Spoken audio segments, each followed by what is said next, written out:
வந்துட்டானா எப்படியாவது வாங்காம விட மாட்டோமா உன் ஆசை எப்படியாவது நிறைவேற்றிட்டு வரமா அதுக்குள்ள அடுத்த தெருவு போயிட்டானா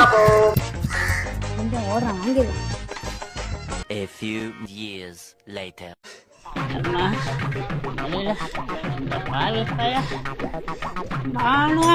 யார் தாத்தா நீங்க? தாத்தா நீங்களா? இடியாப்பம் வாங்க போறீங்க 30 வருஷத்துக்கு முன்னாடி வந்துட்டீங்களா? ஆமா எங்கம்மா நிக்காம ஓடிட்டே இருக்கான். வாங்கலையா? அப்பயே பாட்டி சொல்லிச்சு அவ துப்பு கட்டவன் குண்டான தூக்கிட்டு ஓடிட்டாங்க சொல்லிட்டாளா? பானு எங்க பானை பாட்டி செத்து பல வருஷம் ஆச்சு. சுடுகாட்டுக்கு போயிருச்சு. செத்தே போயிட்டாளா? தாத்தா தாத்தா